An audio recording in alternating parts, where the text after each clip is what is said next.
오후에 주시는 말씀은 사도행전 28장 16절로 22절 말씀입니다. 제가 하나님의 말씀으로 봉독하겠습니다. 하나님의 말씀으로 받으시기 바랍니다. 우리가 로마에 들어가니 바울은 자기를 지키는 한 군사와 함께 따로 있게 허락하더라. 사울 위에 바울이 유대인 중 높은 사람들을 청하여 모인 후에 이르되, 여러분 형제들아, 내가 이스라엘 백성이나 우리 조상의 규모를 배척한 일이 없는데 예루살렘에서 로마인의 손에 죄수로 내어준 바 되었으니 로마인은 나를 신문하여 죽일 죄목이 없으므로 놓으려 하였으나 유대인들이 반대하기로 내가 마지못하여 가이사에게 호소함이요 내 민족을 송사하려는 것이 아니로다. 이러함으로 너희를 보고 함께 이야기하려고 청하였노니 이스라엘의 소망을 인하여 내가 이 쇠사슬에 매인 바 되었노라. 저희가 가로되 우리가 유대에서 내게 대한 편지도 받은 일이 없고 또 형제 중 누가 와서 내게 대하여 좋지 못한 것을 고하든지 이야기한 일도 없느니라. 이에 우리가 너의 사상이 어떠한가 듣고자 하노니 이 파에 대하여는 어디서든지 반대를 받는 줄을 우리가 알미라 하더라. 아멘. 바울을 로마로 보내시는 하나님께서 하나님의 섭리와 인도하심을 통하여 드디어 바울을 로마에 들어가게 하셨습니다. 또한 로마의 형제들, 바울을 통하여 그 로마서의 말씀을 받은 그 로마의 형제들이 바울을 기다리고 있지요. 또한 바울이 왔다, 로마에 도착했다는 소식을 듣고 그들이 바울을 영접하러 나옵니다. 14절, 오늘 사도행전 28장 14절을 보시면 거기 형제를 만나 저희의 청함을 받아 이래를 함께 유하다가 로마로 가니라 라고 말씀하죠. 우리말에는 빠져 있는데 오늘 헬라에서는 여기 부사가 하나 포함되어 있습니다. 그렇죠? 이와 같이 로마로 가니라 라는 헬라어 부사가 우리말 성경에는 빠져 있어요. 이와 같이 로마로 가니라. 이와 같이는 어떤 의미를 말씀하십니까? 사도행전 23장 11절에서 네가 예루살렘에서 나의 일을 증거한 것 같이 로마에서도 나의 일을 증거하여라 하리란 그 말씀대로 하나님이 말씀대로 이루어 주신 것이죠. 그렇죠? 그래서 하나님의 섭리와 인도하시는 그 은혜 가운데 이와 같이 로마로 가게 된 것을 말씀하시는 거예요.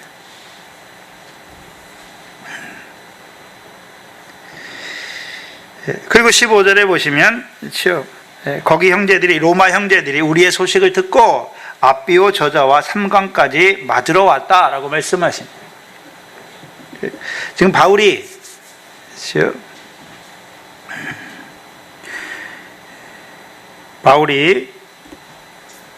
보디올에서 로마로 가는 그 도로가 아비오 도로예요. 그래서 아비오라는 사람이 건설한 도로의 이름을 따서 아비오 도로예요.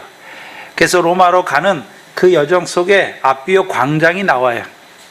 오늘 본문에 아비오 저자라고 말씀하죠. 로마인들이 거기까지 맞으러 나온 거예요. 그렇죠? 근데 로마에서 이 아비오 광장은 남쪽으로 약 70km 정도 떨어져 있는 곳이에요. 그렇죠?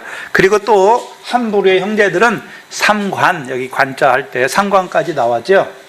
삼관이라는 단어는 우리가 여관할 때 쓰는 여관이에요. 새 여관. 그래서 이 삼관이라는 곳은 여행자를 위한 숙소, 로마에 가기 전에 그들이 하루 만에 로마에 들어갈 수 없어서 그들이 가기 전에 거기서 하루를 머물고 갈 수 있도록 그곳에 여행자를 위한 숙박시설이 많은 곳이에요. 거기까지 로마에 있는 형제들이 바울을 마중 나온 것이죠. 근데 이 당시 로마 교회는 교회가 하나가 아니라 가정교회 형태예요. 각각의 가정에 교회가 있는 거예요. 아직 로마에서 공식적으로 교회를 인정하지 않았기 때문에 교회들은 다 어떻습니까? 사도행전에서도 그렇죠.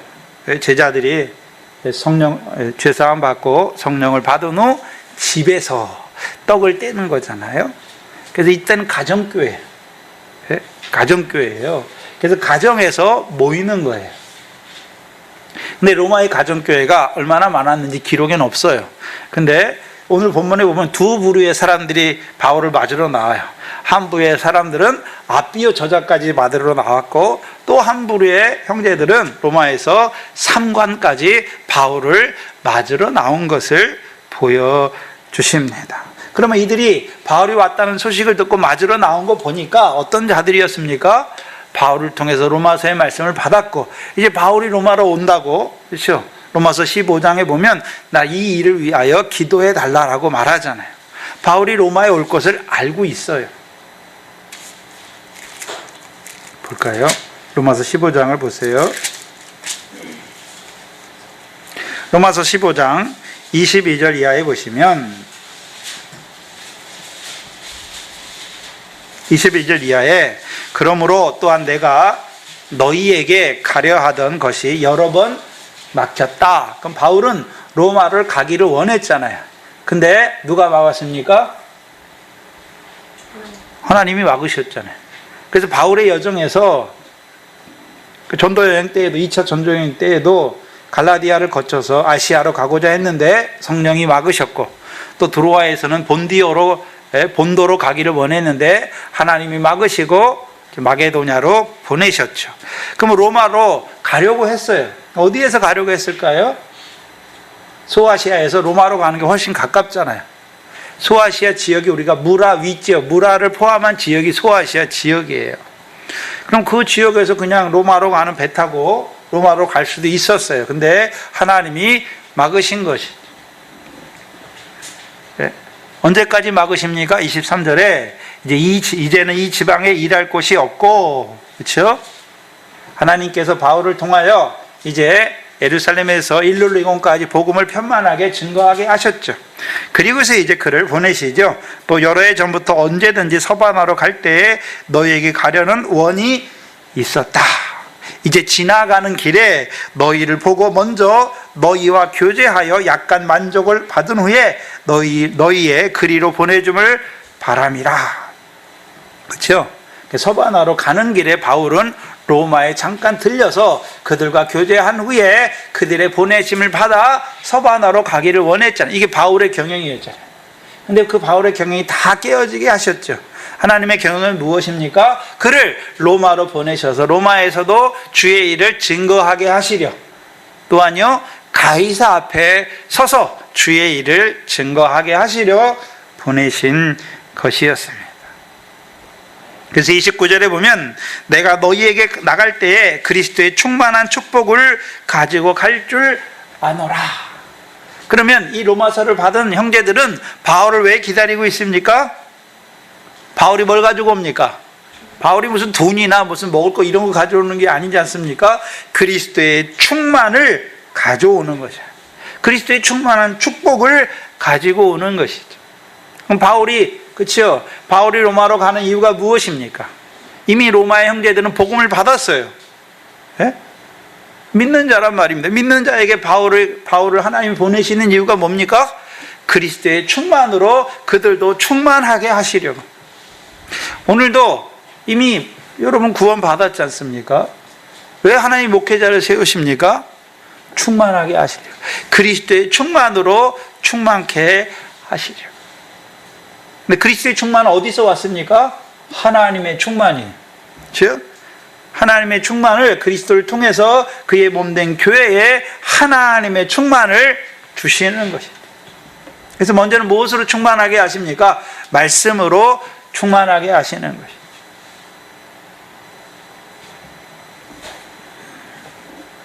그럼 이 사람들은, 그 로마에 있는 형제들은 뭘 기다렸습니까? 바울을 통해 주실, 그렇죠? 그리스도의 충만을 사모하는 자들이에요.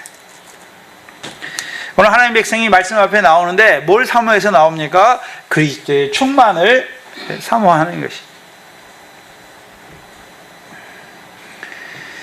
근데 그 형제들을 통해서 바울을 영접하게 하셔서, 그렇죠? 바울이 저희를 보고 하나님께 감사하게 하는 거예요. 그렇죠? 그래서 목회자의 감사가 뭡니까? 성도들이 하나님의 말씀을 받으러 하나님 앞에 오는 것이죠. 교제하게 하시는 것이죠. 예? 떡이 아무리 충만해도 받을 사람이 없으면, 예? 나눠줄 자가 없으면 헛된 것이지. 그 형제들의 영접을 통해서 담대하게 하세요. 여기 담대하다는 말은 용기를 주시는 거예요. 예? 한 번 쓰인 단어예요. 성경에 한 번 쓰인 단어인데요. 그 형제들의 영접을 통해서 바울을 로마로 보내신 바울의 마음에 용기와 위로를 주시는 것이죠. 그렇죠? 그럼 바울의 여정을 한번 생각해 보면, 그렇죠? 하나님께서 바울을 로마에 갈 마음을 주셨잖아요. 문제는 로마로 보내시는 걸 알면서 자기가 경영을 하죠. 예루살렘을 거쳐 로마로 갈 경영을 하시잖아요. 근데 하나님께서 로마서를 쓰게 하시고 로마서에서는 예루살렘과 로마로 가는 바울의 경영이 다 드러나요. 근데 그 여정 속에서 바울의 경영은 다 깨어지게 하시고 하나님이 그를 예루살렘을 거쳐 로마로 보내시는 그 하나님의 경영을 바울을 통해 이루어 가셨죠.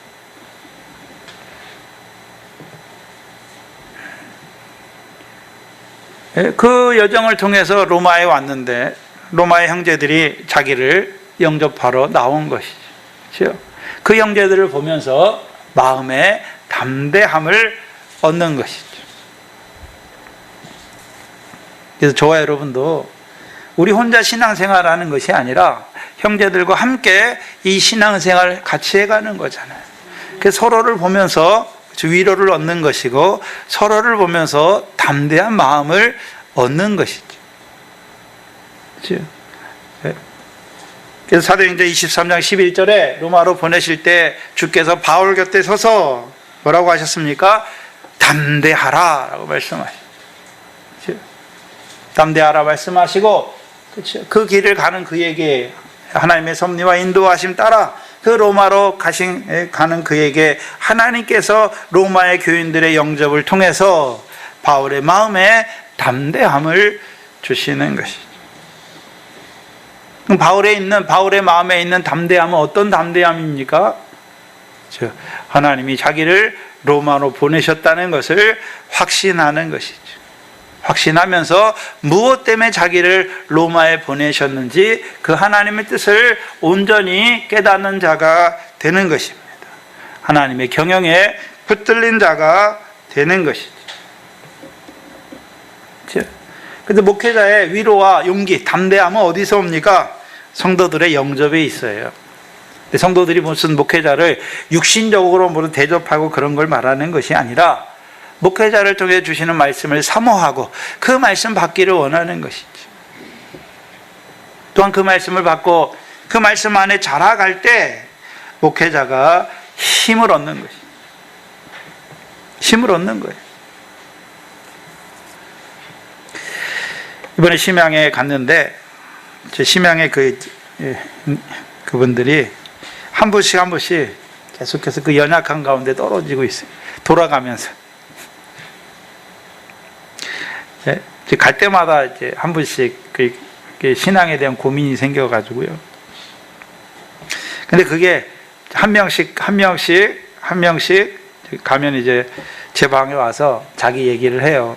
좀 상담 좀 하고 싶다고 그래서 자기 얘기를 막 해요.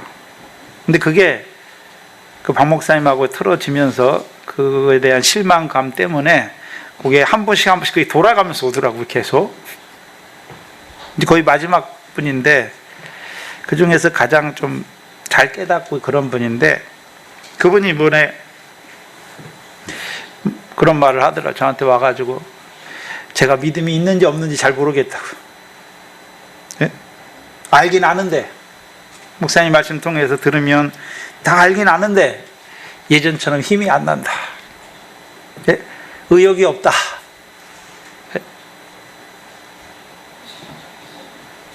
그래서 이 첫째 부활의 말씀을 처음 받을 때는 너무 기쁘고 매일매일 새롭고 그랬는데 시간이 갈수록 점점 그렇지 않고 그렇죠? 무기력해지는 것 같고 아무것도 아닌 것 같고 내가 신앙이 있는지 없는지도 잘 모르겠다고.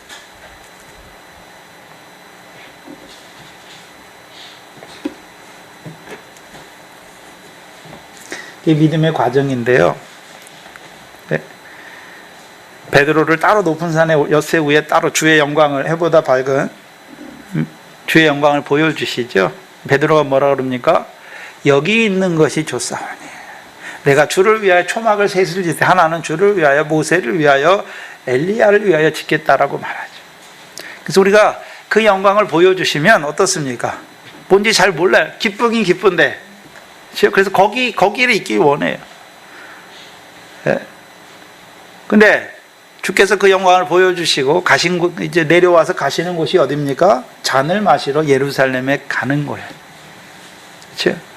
그래서 계시록 5장부터 하나님 보좌 우편에 책이 있죠. 작은 책이 있는데 그 작은 책을 떼어주시죠. 다윗의 뿌리 유대 지파의 사자가 이기신 그가 떼어주시고 10장에서 힘센 천사를 통해서 그 편호인 작은 책을 먹여주세요. 바울에게 먹으라 라고 말씀하세요.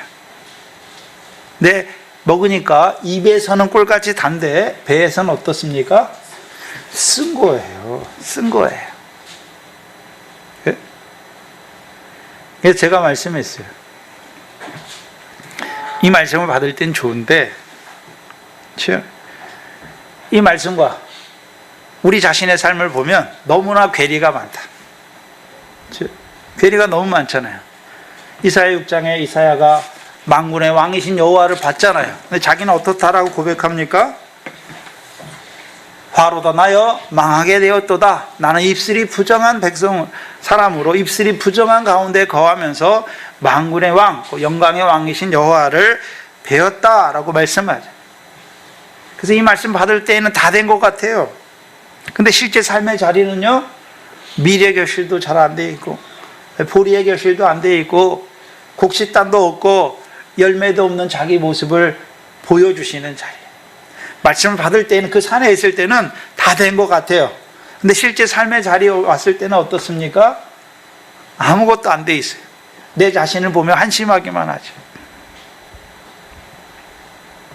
네? 근데 하나님이 그 과정을 거치게 하시는 거예요. 왜 그렇게 하십니까? 너는 이 말씀, 영광의 말씀 받았지만 머리털 하나라도 희거나 검게 할 수 없는 자라는 것을 알게 하시는 거예요. 그래서 하나님 우리를 시험하실 때, 그렇죠? 광야의 시험 있잖아요. 신명기 8장에 보면 하나님이 시험하시는 이유가 뭡니까? 물론 낮추시는 거예요. 낮추시는 거예요. 우리가 하나님 앞에 어떠한 자인지를 알게 하시는 거예요. 낮추시는 과정이에요. 네? 근데 낮추시는 과정은 어떻습니까? 힘들어요. 네? 그리고 하나님이 안 보이는 것 같아요. 없으시는 거예요. 나를 향해서 얼굴을 가리우신 것 같아요. 근데 그 과정이 있어야, 그렇죠? 그 영광에 합당한 자로 세우셨을 때 자기 손을 안 내미는 것이죠. 네? 머리털 하나로 희거나 검게 할 수 없는 나인데 성령으로 함께 하셔서 이루신 거잖아요. 그러니까 그 하나님의 은혜 말을 찬송하는 자가 되는 것이죠. 그래서 하나님께서 우리의 시험 가운데 우리에게 시험이 오잖아요. 낮추시는 거예요. 낮추시는 거예요. 어느 자리까지 낮추십니까? 티끌과 같다.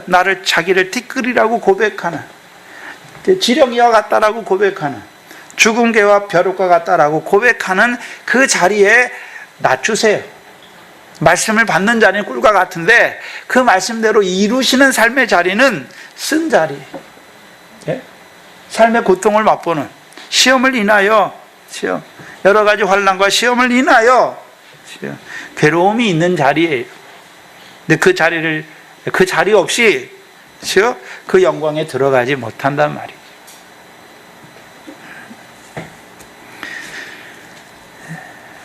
그 말씀으로 위로하고 힘을 주고 사사기를 하면서 얼굴이 밝아지더라고요. 가나안 싸움이 뭔지. 우리가 가나안 싸움 하는 거예요, 지금. 이제 들어왔잖아요. 하나님 나라를 빼앗는 싸움을 하는 거죠. 그게 뭐냐면 신약으로 믿음의 선한 싸움이죠. 믿음의 선한 싸움을 싸워가야 되는 것이죠. 대적들을 하나하나 이겨나가는 그 가나안 사람과의 싸움이 우리 앞에 있는 거예요. 근데 문제는 이길 때는 좋은데 질 때는 어떻습니까? 질 때는 종이 되는 거예요. 사사기에 악을 행하는 그들을 대적의 손에 붙이니까 그들이 기뻐합니까? 늘 괴롭습니까? 근데 하나님이 그 괴로운 자리에도 떨어뜨리신단 말이죠. 왜요? 우리는 하나님 앞에 의로운 일을 할 수 있는 자가 아니라 여호와 앞에 그 가나안 땅에 들어오게 하시고 그 기업을 바라보는 자로 세웠지만 여전히 하나님 앞에 죄악밖에 행할 수 없는 자인 것을 깨닫게 하시는 것이다. 그리고서 하나님께서 그 재앙 가운데, 괴로운 가운데 부르짖는 그들을 위하여 하나님이 사사를 세우시고 하나님이 그 사사를 통해서 구원하시고 땅에 태평을 주시는 거예요. 그걸 깨닫게 하시는 거예요. 그게 가나안 땅에서의 대적을 통한 시험이죠. 그래서 저와 여러분도 시험의 자리에 들어가면 어떻습니까? 하나님이 우리를 막 낮추세요. 낮추세요. 근데 문제는 하나님이 우리를 낮추실 때 낮아지면 되는데, 예? 그냥 하나님 앞에, 사람 앞에 그냥 낮아지면 되는데, 예? 하나님이 왜 시험하시는지를 모르니까 그 시험 가운데 육신의 공고함 때문에 원망하고 불평하고, 왜 나한테만 이런 일이 오는가? 떨어지죠. 그러니까 기쁨을 잃어버려요. 근데 하나님께서 그 산소망을 바라보는 자들에게 여러 가지 시험을 주시잖아요. 그 시험을 인해서 잠깐 근심하지 않을 수 없으나 오히려 기뻐하고 즐거워하죠. 왜요? 그 시험을 통해서 이루시는 그 하나님의 뜻을 깨달을 때 기뻐하고 즐거워하는 거죠. 하나님께서 우리를 시험하신 목적이 무엇입니까? 왜 하나님의 그 아들로 사신, 그 아들의 피값으로 사신 그 하나님의 아들들을 하나님이 시험하십니까? 믿음의 결국은 우리의 영혼의 구원이기 때문에. 그래서 예수 그리스도 나타날 때 칭찬과 영광과 존귀를 얻는 자로 세우시기 위해서 시험하신단 말이죠.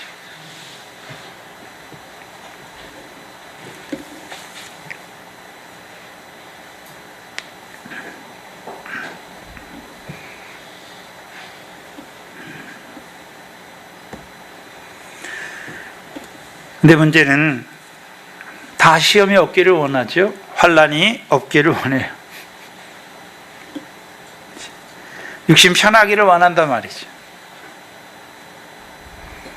육신 편안한 가운데 잠드는 것이죠. 육신 평안한 가운데 잠들어요. 지금 한국교회는 평안한 중이잖아요. 그러니까 잠들었잖아요. 그렇지? 그러니까 교회가 세상 일에 나서서 앞장서서 뭘 하고 있지. 중국 교회는 지금 환란이 시작됐어요. 그렇죠? 하나님이 일으키셨잖아요. 좋은 교회죠. 믿음을 단련할 수 있는 좋은 교회, 믿음을 달아볼 수 있는 좋은 교회입니다. 근데 문제는 우리에게 평안을 주시는데, 그렇죠? 평안한 중에 자라가라고 주시는 것이 이제 평안한 가운데 그 자리에 머물고 뒤로 물러가라고 주시는 게 아니란 말이에요. 예비해야 되는 것이죠.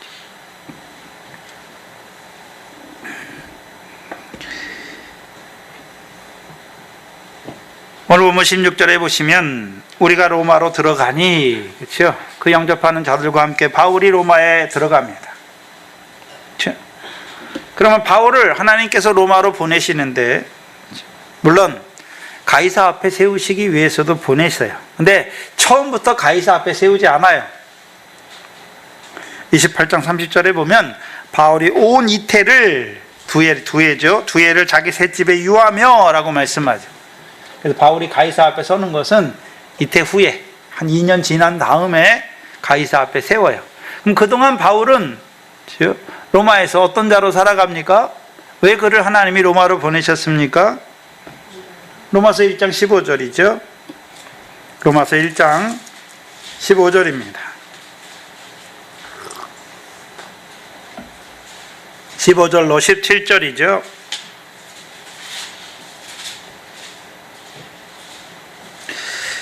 그러므로 나는 할 수 있는 대로 로마에 있는 너희에게 복음 전하기를 원하노라 라고 말씀하죠. 근데 생각해 보면 로마에 있는 형제들은 이미 복음으로 부르심 받은 자들이에요. 근데 그들에게 또 바울이 무슨 복음을 전한단 말입니까? 무슨 복음을 전합니까?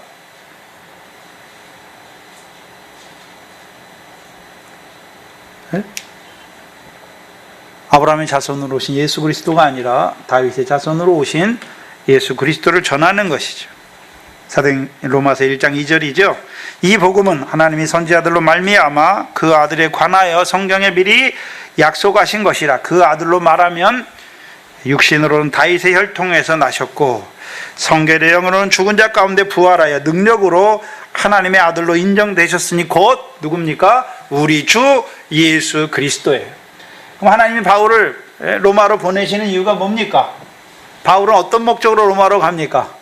이미 복음으로 부르심 받은 그들에게 우리 주 예수 그리스도를 믿는 믿음을 증거하여 그들도 우리 주 예수 그리스도를 믿는 믿음으로 말미암아 승리하는 자, 날마다 이김을 이기는 자로 살아가게 하시는 것이죠. 그게 아까 로마서 마지막 부분에 그리스도의 충만이죠.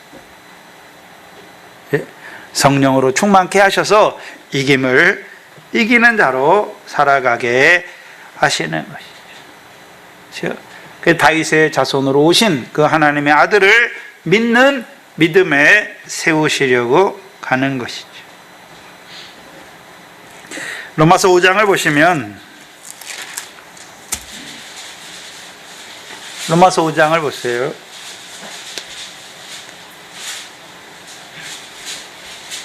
로마서 5장 1절에 2절에 보시면 그러므로 우리가 믿음으로 의롭다 하심을 얻었은즉, 그렇죠? 이미 이들은 복음으로 부르심 받아서 의롭다함을 얻은 자예요. 그렇죠? 그럼 바울을 통해서요 우리 주 예수 그리스도로 말미암아 하나님으로 더불어 화평을 누리는 자로 세우기 위해서 바울을 보내신 것이죠. 2절에 보시면 또한 그로 말미암아 우리가 믿음으로 서 있는 이 은혜에 들어갔다.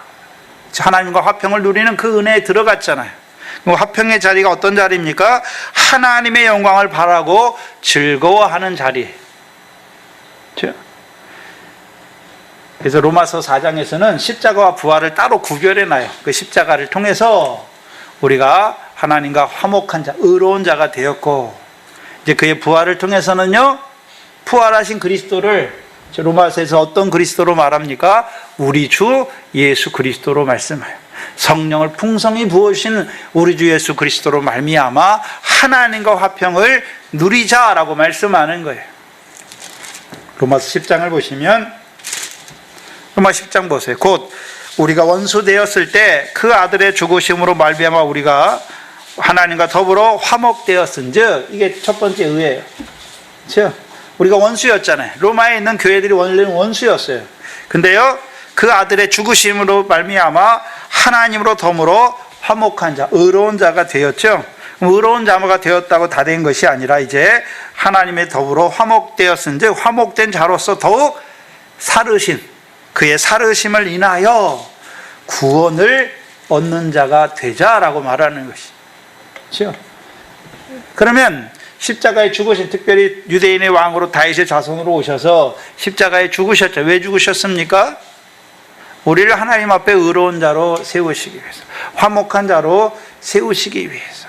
그 왜 부활하셨습니까? 그리스도의 부활이 우리와 무슨 상관이 있습니까? 즉 우리 주 예수 그리스도죠. 성령을 풍성히 부어주셔서 이제 우리로 하여금 하나님과 화평을 누리는, 구원을 이루는 자가 되게 하시기 위함입니다.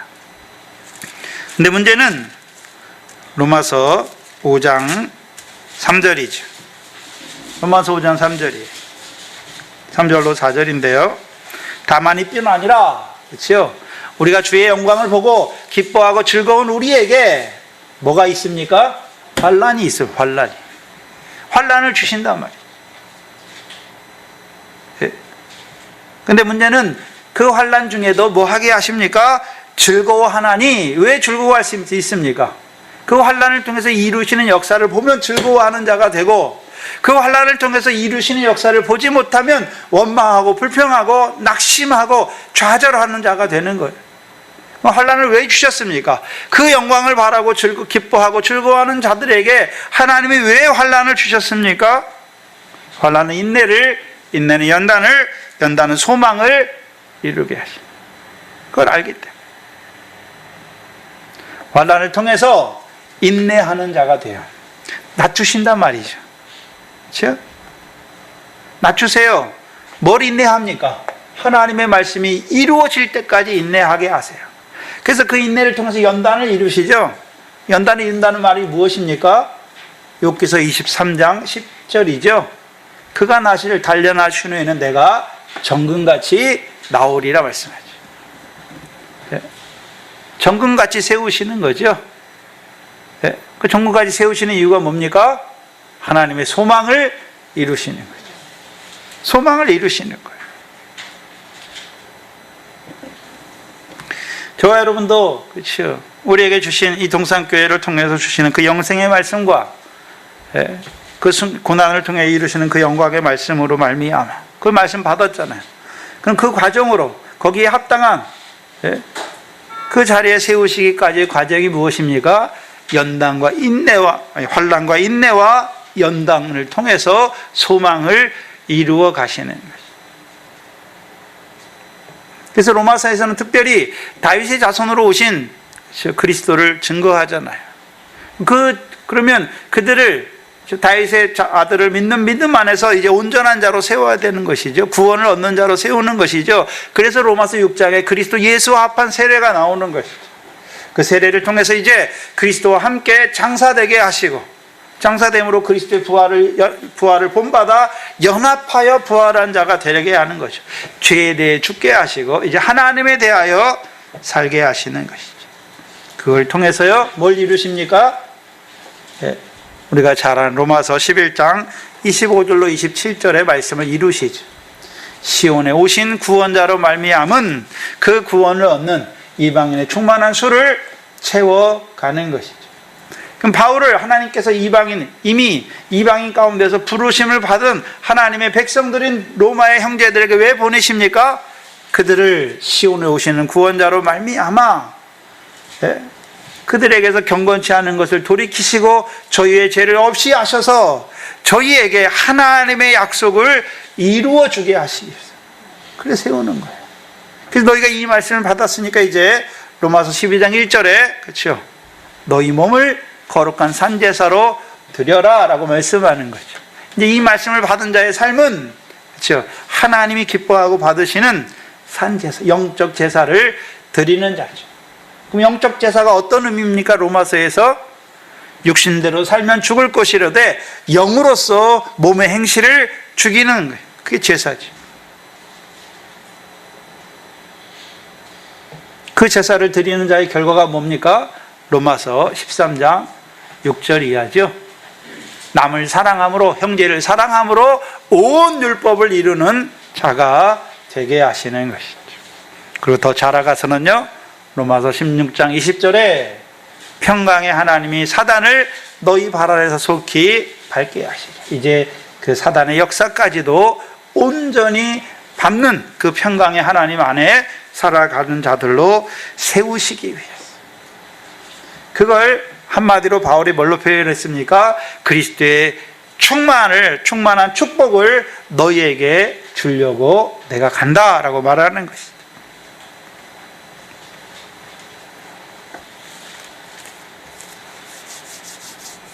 그래서 우리가 로마서의 대강을 살펴보는 것이죠. 16절에 보시면 우리가 로마에 들어가니 바울은 자기를 지키는 한 군사와 함께 따로 있게 허락하더라. 백부장이 하는 게 아니에요. 이거는 백부장이 이때 황제의 근위대장에게 바울을 넘겨요. 그렇죠? 왜요? 가이사에게 황소했으니까. 황제의 근위대장이 그 로마 황제의 그 감옥을 담당하는 자예요. 그래서 바울은 가이사에게 상소했잖아요. 그러니까 그 로마 황제의 근위대장에게 맡기는 거예요. 근데 근위대장은 바울을 이례적으로 배려해요. 그래서 감옥 밖에서 한 군사와 함께 살게 하죠. 왜 그랬을까요? 보고서가 있잖아요. 유대 총독 베스도의 보고서잖아요. 유대 총독 베스도의 보고서가 무엇이었습니까? 이 사람이 로마법으로 하면 죽일 만한 죄가 없잖아요. 근데 유대인의 율법에 관한 문제로 상소하기로 유대인들이 죽이라 하는데 나는 놓아주려고 하는데 유대인들은 죽이라 하니까 바울이 로마 가이사에게 황소해서 보낸다. 또 하나는요, 율리오 백부장이 바울과 함께 오면서 바울에 대한 보고서를 쓰는 것이죠. 그걸 보니까 긍정적인 보고서잖아요. 그렇죠? 근데 그것도 하나님이 하시는 일이에요. 하나님이 세상 사람들에게도 은혜를 입게 하세요. 그렇죠? 왜 입게 하십니까? 그게 하나님의 섭리예요. 만약에 바울이 감옥에 갇혔다면 17절부터 역사는 이루어지지 않아요. 감옥 밖에 있어야 바울을 만나러 오는 사람들을 자유로 만날 수 있고 그들에게 하나님 나라에 대해서 말할 수 있는 것이죠. 그렇죠? 그래서 바울의 모든 역사에는 하나님의 그 간섭하심과 섭리하심이 되어지는 일마다 그렇게 되어져요. 그 17절에 이제 바울이 셋집을 얻었죠. 그렇죠? 17절에 사울 후에 거기에 도착한 지 사울 후에 바울이 유대인 중 높은 사람들을 청하여 모인 후에 이르되 여러분 형제들아 내가 이스라엘 백성이나 우리 조상의 규모를 배척하는 일이 없는데 쭉 말씀하죠. 그래서 제일 처음에 하는 일이 뭡니까? 바울의 전도 여행 중에 원칙이 무엇이었습니까? 먼저는 유대인들에게 또한 헬라인에게. 그래서 이 로마에 가서는 그 로마 지역에 있는 유대의 높은 사람들을 불러요. 대부분 누구겠습니까? 회당의 지도자들이겠죠. 회당의 지도자들을 부른 것이죠. 그러면 우리가 사도행전에서 18장에서 그렇죠? 로마에 살던 브리실라 아굴라가 쫓겨났잖아요. 그때가 글라우디오스 황제 때 49년이에요. 근데 54년에 네로 황제가 즉위하면서 그 유대인이 다시 로마에 들어올 수 있도록 이 네로가 허락해요. 그래서 54년에 이제 유대인들이 다시 회복돼서 로마에 들어와서 살게 돼요. 그리고 바울은 61년경에 로마에 도착하는 거예요.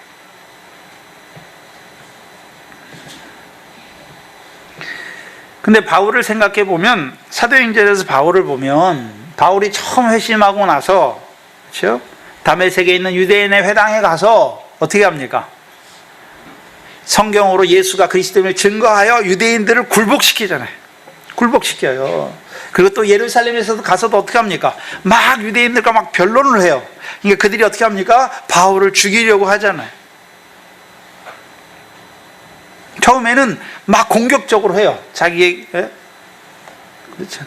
근데 이 로마에 가서는 바울이 노년이잖아요. 이 로마에 가서는 유대인들하고 막 싸우고 변론하고 그렇지 않아요. 그렇죠? 그렇게 하지 않는단 말이죠. 먼저 유대인의 높은 사람들을 불러요. 그들이 청함을 받고 오잖아요. 그들에게 자기 얘기를 하는 거 오해하지 않도록. 그렇죠? 그래서 바울이 처음에는 되게 이렇게 공격적으로 해요. 근데 이 로마에 가서는 어떻습니까? 로마에 가서 막 그들에게 이게 이렇다, 너희가 율법 잘못 알고 있다, 막 이렇게 하지 않는단 말이죠. 먼저 유대인 중에 높은 사람들을 불러서 자기가 유대인임에도 불구하고 그렇죠. 가이사에게 항소한 그 내용에 대해서 저희를 오해치 않게 하기 위해서 다 얘기하잖아요. 그렇죠? 그걸 다 얘기해요. 그래서 20절에 보면 이러함으로 너희를 보고 함께 이야기하려고 청하였다. 그렇죠? 그래서 원래 바울이 처음에는 회심하고 나선 회당에 들어가서 성경으로 막 예수가 그리스도를 막 증거해가지고 굴복시키잖아요. 굴복한다는 것은 그들이 믿음이 변한 게 아니잖아요. 바울이 너무 성경을 많이 하니까 자기가 성경 가지고 이걸 반대는 하고 싶은데 그걸 할 수가 없는 거잖아요. 그렇죠? 근데 이 로마에 가서는 바울이 그렇게 하지 않는단 말이죠. 먼저 그들을 청해요. 청해서 그들과 함께 이야기하는 거예요. 자기가 왜 로마로 왔는지, 가이사에게 항소했는지 그거에 대해서 말해요. 그렇죠? 그리고 자기가 예루살렘에서 그렇죠, 죄를 지은 게 없잖아요. 근데 유대인들이 그래서 로마의 총독이 자기를 놓아주려고 했으나 유대인들이 자기를 죽이려 함으로 자기가 어쩔 수 없이 가이사에게 항소했다. 그래서 여기까지 오게 되었다. 그리고 그들에게 사정을 말하잖아요. 그리고 그들에게 이야기하죠. 뭐에 대해서 이야기합니까? 내가 이스라엘의 소망을 인하여 내가 이 사슬에 매었다라고 말하는 것이죠. 이스라엘 소망. 이스라엘 소망이 무엇입니까? 사도행전 23장 6절에 보시면 6절 하반절에 보시면 사도행전 23장 6절에 보시면 죽은 자의 소망 곧 부활을 인하여, 그렇죠? 그럼 바울이 이 소망을 인하여 내가 자기가 매임을 받았다 그랬잖아요. 이 소망이 뭡니까? 죽은 자의 부활이잖아요. 그래서 사도행전 24장 15절을 보시면 24장 15절에 저희의 기다리는 바 하나님께 향한 소망을 나도 가졌다. 그러니까 하나님을 향한 소망이 있다는 것이죠. 그 소망의 내용이 뭡니까? 곧 의인과 악인의 부활이잖아요. 그럼 바울이 가진 소망은 뭡니까? 유대인들이 가진 소망이 뭡니까? 부활의 소망이에요. 부활의 소망이에요.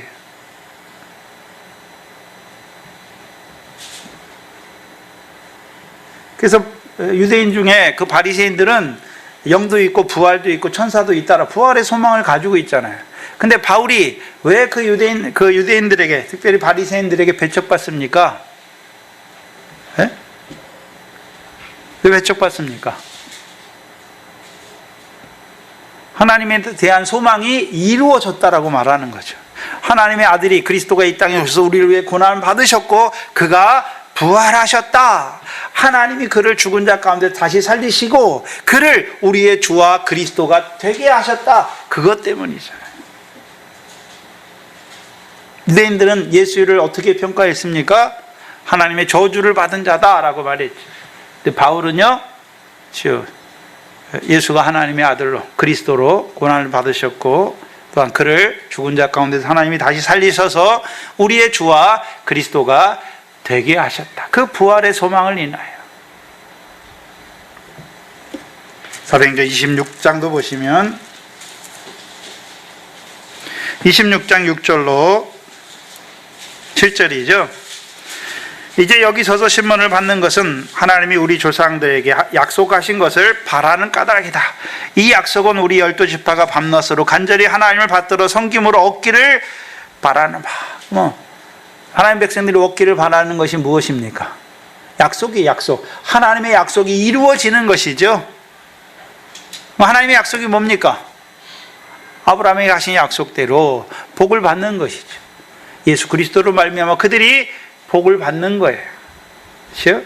죄 사함을 받고 성령을 선물로 받아서 성령을 따라 난 자들이 되는 것이죠.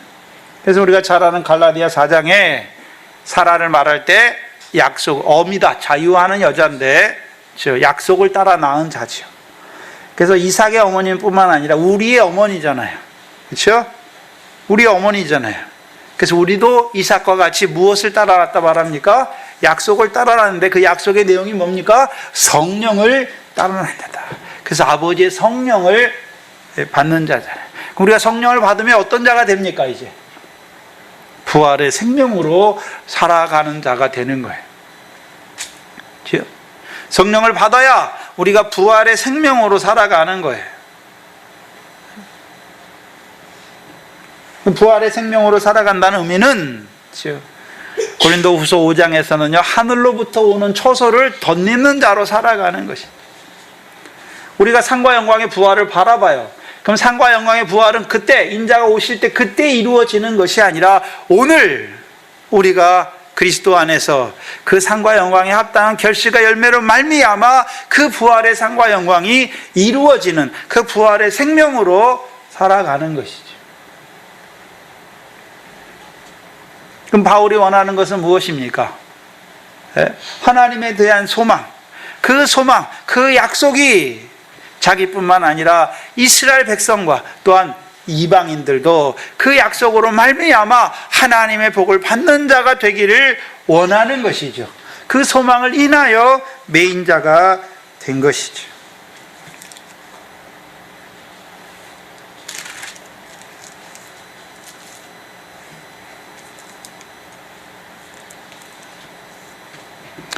(26장) 23절에 보시면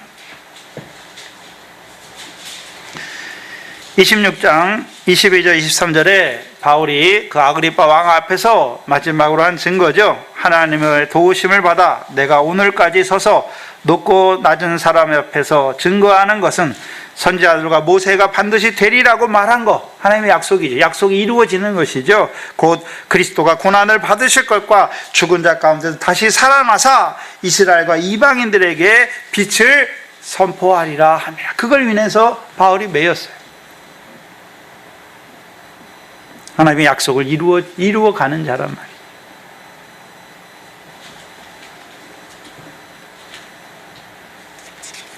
유대인들이 다 메시아를 바라봐요. 그리스도를 바라보죠. 근데 문제는 뭐냐 하면 어떤 메시아를 바라보는가라고 하는 것이.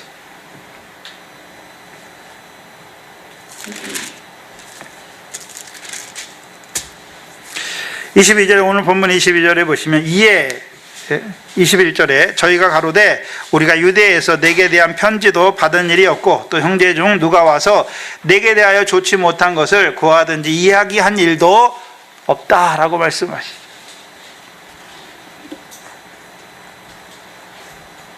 (22절에) 이에 우리가 너의 사상이 어떠한가 듣고자 하느니 이 파에 대하여는 어디서든지 반대를 받는 줄 우리가 알미라.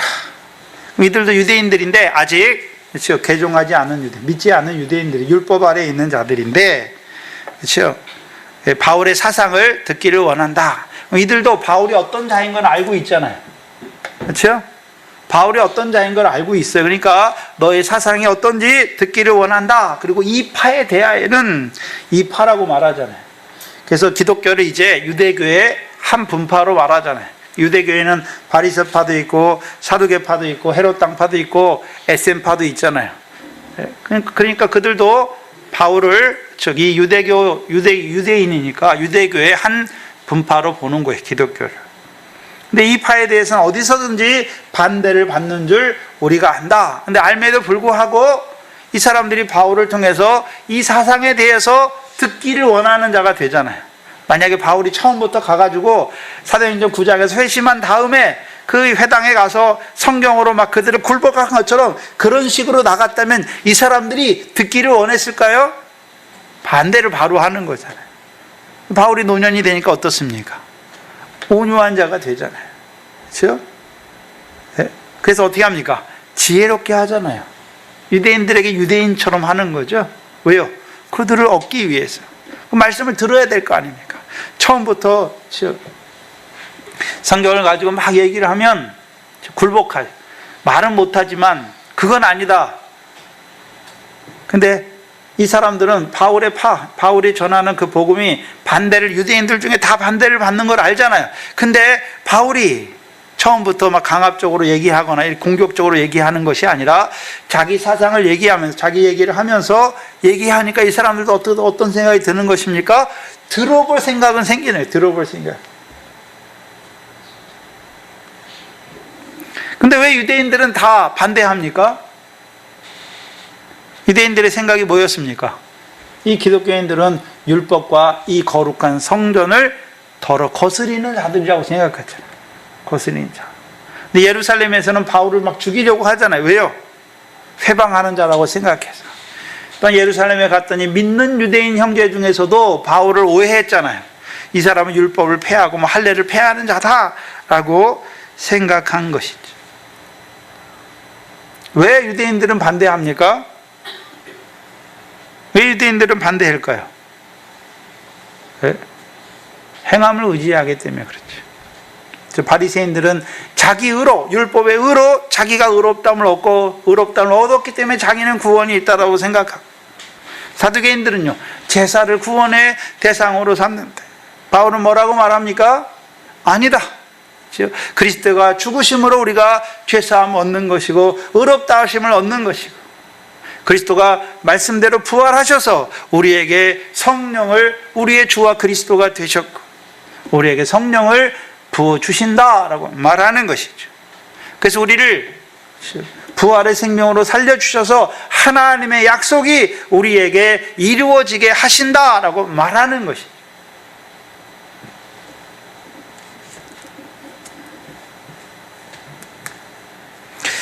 우리도 좀 지혜롭게 해야 돼요. 그렇죠? 제가 예전에 하늘에서 이루신 구원을 듣고서 그때 이제 지나가다가 이 전도하는 사람들 보면 이렇게 대화를 하게 되는데, 당신 생각은 틀리고 이게 맞다고 성경적으로 막 말하잖아요. 그럼 제가 좀 성경을 더 많이 알고 있으니까, 그렇죠? 하면 말을 못해요, 그 사람들이. 그러나 믿지는 않아요. 믿지는 않아요. 그렇게 하면, 그렇죠? 별로만 되는 것이고 그 사람 있는 그 믿음도 떨어지게 하는 거죠. 그래서 변론은 피해야 돼. 변론은, 그렇죠? 바울처럼 어떻게 합니까? 자기 사정을 얘기하고, 그렇죠? 그래서 바울이 아그리파 왕이나 이런 사람 앞에 갔을 때, 그렇죠? 예루살렘에 올라갔을 때 유대인들 앞에서 뭐라고 말합니까? 처음부터 뭐 성경이 이거야 이렇게 말하는 것이 아니라 하나님이 자기에게 이루신 걸 말하잖아요. 그렇죠? 자기에게 이루신 거, 자기도 옛날에 모를 때는 이렇게 했다. 자기에게 이루신 걸 말하잖아요. 로마에 가서도 유대인들을 청해가지고 뭐라 그럽니까? 내가 여기에 오게 된 걸 말하고, 그렇죠? 그러니까 그들에게 들을 마음이 생기는 것이죠. 그래서 우리도 말씀을 전하거나 뭘 할 때 그 사람들이 들을 마음이 생겨야 되는 거잖아요. 네? 근데 먼저부터 당신이 이러니까 뭘 정죄를 받고 뭐 분노를 받고 진노를 받는 자다 뭐 이렇게 말하는 것이 아니라, 그렇죠? 먼저 그들의 마음을 열고 그들이 이제 들을 수 있는 기회는 줘야 되는 거죠. 그리고 그때 들을 수 있는 모이에요. 그 다음에 보면 저희가 날짜를 정하고 모여서 바울의 강론하는 말씀을 듣는 거예요. 듣는 자리까지 세워야 되는 거예요. 그 다음에 하나님이 하시는 거고, 그렇죠?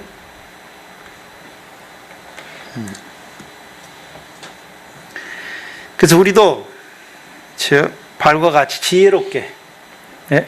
그래서 뱀처럼 지혜롭게 하라고 말씀하시죠. 그래서 하나님이 이 바울의 여정을 통해서 로마에까지 말씀하신 그대로 이루어 주셨죠. 로마에 가서도 어떻습니까? 담대함을 얻고, 그 형제들을 만나서 담대함을 얻고, 먼저 어떻게 합니까? 그 로마에 있는 유대인 형제를 불러서 자기의 사정을 얘기함으로, 그렇게 얘기함으로 로마에 있는 형제들이, 그 유대인들이 반대하진 않도록, 예루살렘에 있는 자들처럼 막 죽이려고 대적하면서 바울의 일을 반대하지 않도록. 그렇죠? 저와 여러분도 예수 믿는 자로서 어떤 일들을 해나갈 때, 예수 믿는 그것 때문에 안 믿는 사람들이 미워할 때도 많고 싫어할 때도 많잖아요. 왜 그렇습니까? 나는 예수 믿으니까 너랑 틀려 이런 게 아니에요. 그렇게 하시면 안 돼요. 그래서 나는 예수 믿는 사람으로서 이런 사람이다 먼저 말하고, 그 사람도 들을 수 있는 기회를 주면서 같이 일해 나가는 것이죠. 그래서 우리의 삶도 바울을 하나님이 보내시듯이, 우리도 어떻습니까? 우리를 복음으로 부르셨고 우리를 삶의 자리에서 그 나라와 의를 구하는 자로 하나님이 보내시는 것이죠. 보내실 때 지혜롭게 행하시기 바랍니다. 기도하겠습니다. 하나님 아버지 감사합니다. 보내심을 받은 그 바울을 통해서 하나님께서 바울과 함께 하셔서 이루시는 그 모든 섭리와 인도하심을 오늘 우리에게 나타내 주시는 아버지 하나님, 바울만 하나님이 세우신 것이 아니라 우리도 복음으로 우리를 세우셨고 오늘도 부르신 우리를 의롭다 하시고 의롭다 하신 우리를 영화롭게 하시는 그 하나님의 역사 안에 살아가는 저희들, 때마다 하나님께서 주시는 그 은혜를 깨닫게 하여 주셨어요. 늘 원망과 불평이 아니라 감사와 기쁨과 즐거움이 넘치는 우리의 한날 한날이 되게 하여 주시옵소서. 우리를 세상과 세상의 소금과 빛으로 세우셨사오니 우리 세우신 그 자리에서 하나님의 뜻을 따라 그 소금과 빛의 사명을 온잘 감당함으로 그 하나님의 칭찬과 영광과 존귀를 받기에 부족함이 없는 저희들 되게 하여 주시옵소서. 이곳에 교회를 세워주셨사오니 오늘도 아브라함의 자손으로 오신 그 아들, 다윗의 자손으로는 그 아들을 증거하는 교회가 되게 하여 주셔서 오늘도 믿음으로 말미암은 그 복을 받는 저희들 되게 하시고 이제 그리스도의 충만한 축복을 받는 교회로 나아가는 이 교회가 되게 하여 주시옵소서. 감사합니다. 예수님의 이름으로 기도하옵나이다. 아멘. 찬송가 470장입니다.